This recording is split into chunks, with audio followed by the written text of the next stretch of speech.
PV. I'm Lauren Bell. And I'm AJ McKeever, and welcome to a brand new episode of Pvtv. Here are this week's top stories. The PV World Culture Club kickstarted the holiday season with a Thanksgiving potluck luncheon with the theme of Thankful for Our Heritage, in which each club member brought in a specialty from their culture for everyone to enjoy. It was a great time for all involved. The Environmental Club is collecting toys for their annual toy drive. If you have any clean toys that you would like to donate to a better cause, make sure to drop them off in room 122, 106, or the box in the main lobby by Wednesday, December 12th. And now here is Pvtv weatherman Tyler McEwen with this weekend's forecast. Thanks, guys. So, today, the weather will be a high of 41 and a low of 24, sunny all day.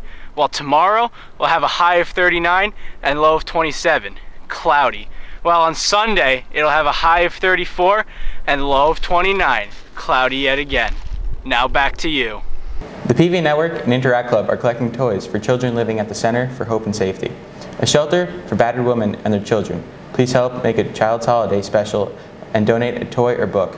Collection boxes will be in the front lobby outside of room 228 in the History Wing and inside the preschool. Thank you in advance for your generous donations. On Tuesday, December 4th, Chi-M hosted its annual winter coffee house in the cafeteria. Ms. Safari, the Chi-M advisor, helped create the night along with the Chi-M board members. The event was emceed by Justin Choi and Isaac Demba. There were a total of 18 acts, including a Christmas melody, a violin and piano duet, and many talented vocalists and a comedy piece, This Grill Is Not at Home. It was a great night all around. Last Friday, the boys hockey team opened up against Riverdale. Here's Pvtv reporter Sienna Orlando with the recap. Last Friday, the boys' ice hockey team took on Riverdale in their home opening game. The Indians partook in a barn burner with plenty of action throughout a close and intense game. Despite their best efforts, the Indians lost 2-1. Outplaying their opponents, they only managed to score 1 goal from all 38 of their shots. With Park Ridge joining the program this year, goaltender Daniel Ansel had a strong showing, and his brother Adam scored his first goal. Yeah, the boys really they treat you like family here. They're really welcoming. I mean, my first goal was awesome. The student section was amazing. You guys are the best. It's just a mind-blowing experience. I love it. Senior defenseman Alex Sullivan talked about the coaching staff. It's fantastic. He's a great coach. He knows what he's talking about. He helps every player in the organization from JV all the way up, so he's a great coach. Senior Matt Mugno discussed how the team has improved for the season.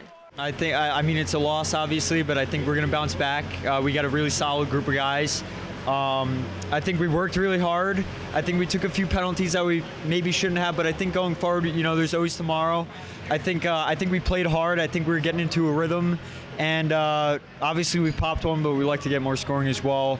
Get out of the zone faster too. But I think overall, I think we have the stepping stones for a really good season. So. With a strong and experienced core group, the Indians look forward to a season of success. Tonight, they will take on Passaic Valley at Floyd Hall Arena. Come out and support. Have you noticed some weird shoe wear over the past couple days? Honors Engineering 2 students were put up to a challenge to design a pair of sandals. The sandals needed to be comfortable and durable. They could not fall apart after the first time wearing them. They had to be made out of non-traditional material such as paper, note cards, cardstock, cardboard, and fabric. The cardboard was used for the sole of the sandal. Index cards were used to form cells for the support and attached to the bottom of the sandal. They had to be at least 1 inch in height. The sandals had to be able to walk across the room and down the hall to the stairs. If the student sandals survived that round of testing, then they move on to the final challenge. They needed to wear their sandals all day during school. And the last fun part was to have Mr. DeMeo try them on and have his picture taken. Looks like a great time. This past week, the Italian exchange students came and visited PV. Here's Zach Moon with the story.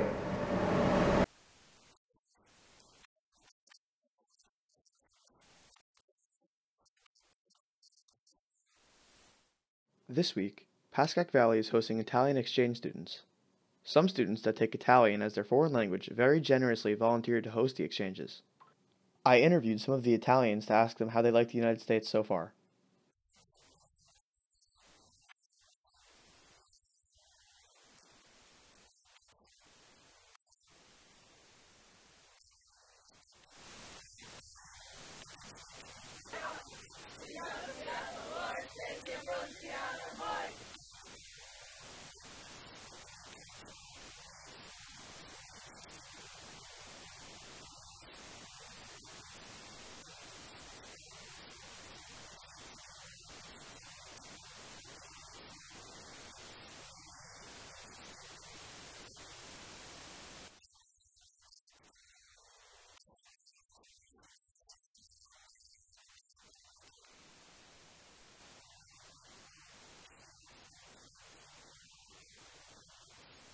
The Italians will be here until Sunday, so if you see them in the halls, be sure to say hi.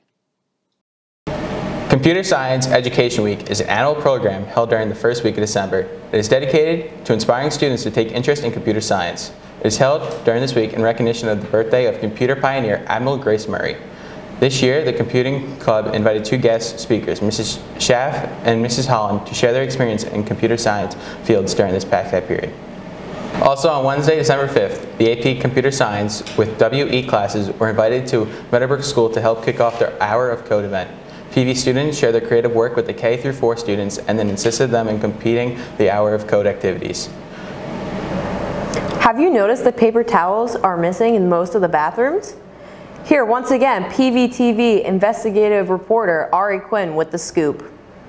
Students walked into the bathroom this year not knowing about a big change that took place. The paper towel dispensers were replaced with hand dryers.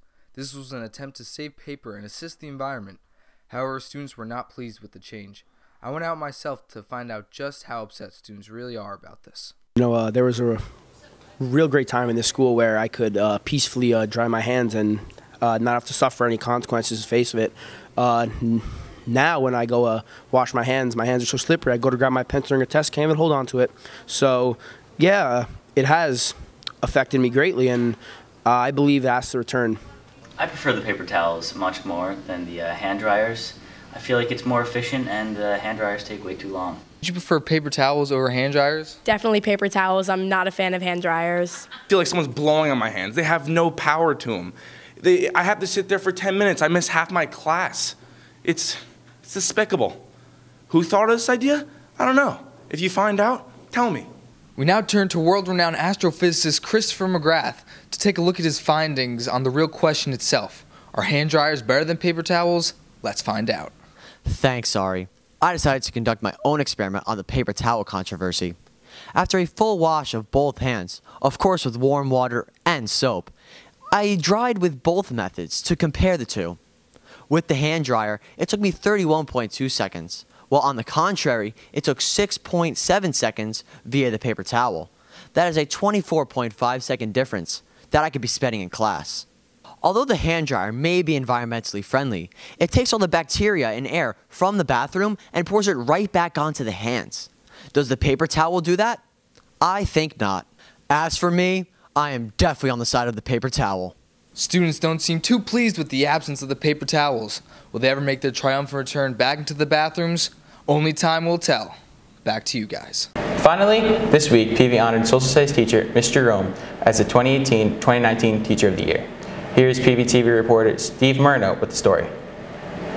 Recently, Ms. Jerome won Teacher of the Year. Here's what some of her colleagues had to say about it. I don't think she won. I think she earned it. And she's earned it through her years here being part of, first of all, an outstanding teacher that communicates, just like I said about her with her colleagues, she's the same way with her students. She communicates well with them, she relates to them, she engages them. That's the type of person she is. She couldn't be anything different because that's what she is. She's a joy to work and share things with. Oh, first of all, let's just talk about Jerome as a person.